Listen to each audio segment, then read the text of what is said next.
Hey guys, welcome back. Today we're going to be tackling a really cool high grade in my opinion. This is from the Iron-Blooded Orphans side story, Erda Hunt. Now this is the Gundam Hajiroboshi second form. The Hajiroboshi second form, like it suggests, is the next upgrade from the original Hajiroboshi, which itself is actually, quite interestingly enough, a different Gundam altogether called the Barbatos. Now, the Barbatos was its name during the Calamity War, but then again, after all those years that passed, like all the other Gundams in the Iron-Blooded Orphan series, it went through a sort of metamorphosis and changed into something new. Now, this is a really nice kit, and as you can tell by the pale coloured box, it's P Bandai. Now, having a look at this kit, as it is right now, it just looks so cool, and I love the way that it still captures that Iron-Blooded Orphans aesthetic, with the whole inner frame, exposed pistons, exposed cabling, and its kind of militaristic, sort of grungy, animalistic in a way, design. And taking a closer look at some of the elements, one of the cool things I love about this kit is that wicked V-fin that it has. And personally, I find that, you know, these kits with more extravagant V-fins, they tend to have more of a presence, in my opinion. And as you can tell, some of these parts have been painted. I did use the Galeri metallic markers, which are just great. And taking just a look at this kit, just general aesthetics wise, just wow. Like, I love that this kit isn't the typical white Gundam that we get. It's like a really pale sort of lilac color, and I feel like that's, you know, a really cool different kind of take on the original Gundam color scheme with the red, white, blue, and, you know, throwing its own like little twist on it. Now, another thing I really like about this kit is these like wings on the back skirt, and I feel like that just adds to the overall just aesthetic of this kit. Included with that, the kind of shin armor having like these sort of thrusters on the side of the ankles is really cool. And it, as traditional kind of Iron-Blooded Orphans, you get the high heels, which also helps to add to the design and the cool factor. And just generally, it's a really pleasant design from the, well, side story, which, as far as I'm aware, was a mobile game that you could play. Now, putting this on the turntable, what can I say? The kind of silhouette that this kit has, it's so cool. Like, putting it down to its kind of stripped down form for the articulation. Let's start off with the head articulation. Now, when it comes to the head, you're going to get a full 360 degree spin. For me, that's perfect. And in terms of the actual downwards and upwards movement, you're going to be able to get downwards movement pretty much down to a 4. And the head movement to the top is amazing as well. Now, you will have 2 ball joints, one in the head and one in the neck. Moving on to the shoulders move independently of the arms, and the shoulder armor is connected via C-clip up there, as you can see. So I do recommend just having a little bit of patience with pushing the part in, because you don't obviously want to break them. Now, the arm moves very well up from the ground. That is helped by a joint within the torso that brings it up. There is a really nice bend at the elbow, as you're going to see. And you're going to get pretty good bend, about substandard for the IBO frame that you'd get from a high grade. And something really interesting of note, the actual cylinders within the arms rotate as well. So you're going to have that extra point of kind of adaptability when it comes to attaching parts onto those 3mm pegs. Now, The wrist is an average ball joint, and you're going to get pretty average movement out of it.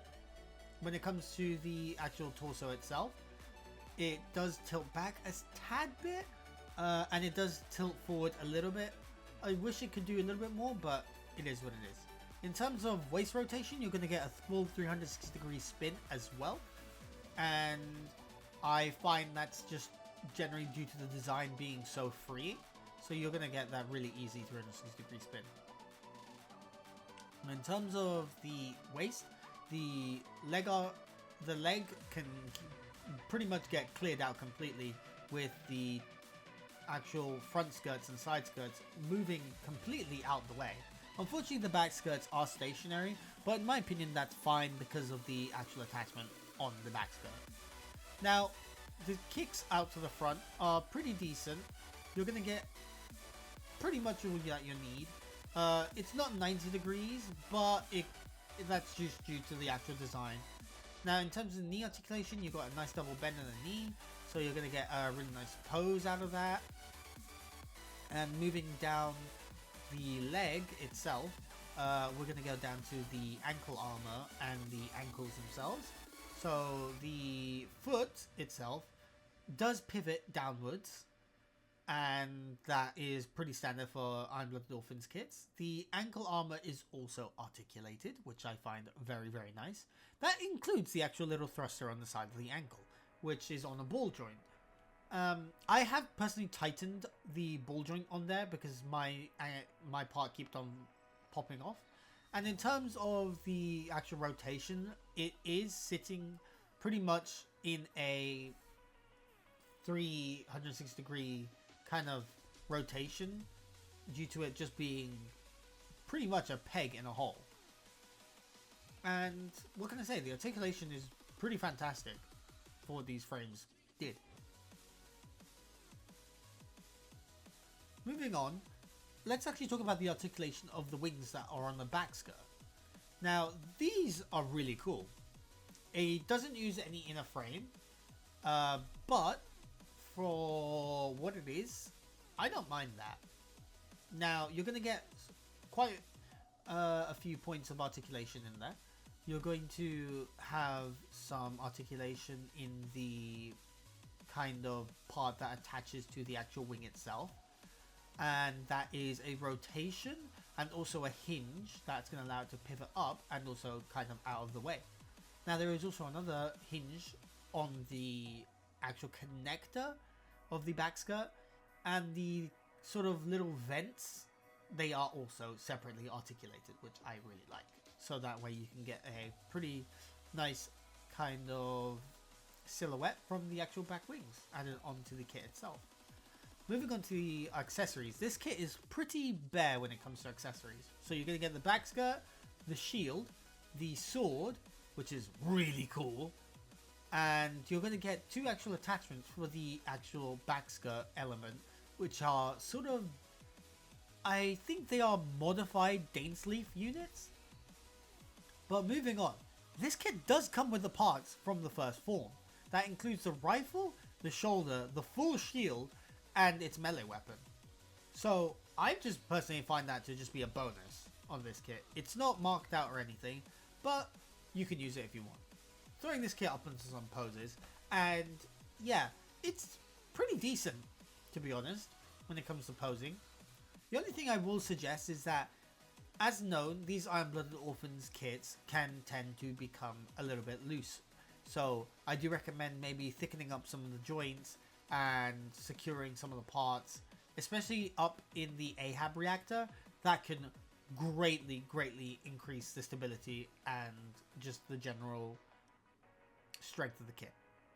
With this stuff added on top of the Hajiroboshi second form, mixing some of the parts of the first form, you get this kind of weird hybrid that looks really cool in my opinion. And I suggest trying.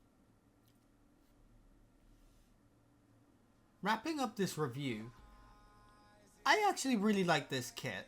For the faults that the Iron-Blooded Orphans high grade frame has, a lot of them can be sorted with a little bit of, you know, general sort of maintenance, maybe thickening up the joints. But other than that, this kit is a really nice addition to my collection. Now, I want to thank you guys for coming and watching. I really appreciate when you guys interact with these videos and just generally watch them.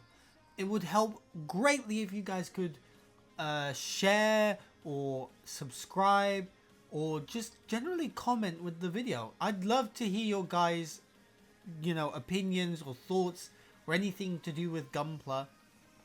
And, obviously be kind to each other in the comments. And generally, thank you for watching. And I hope to catch you guys in the next video, which will again be an Iron-Blooded Orphans review.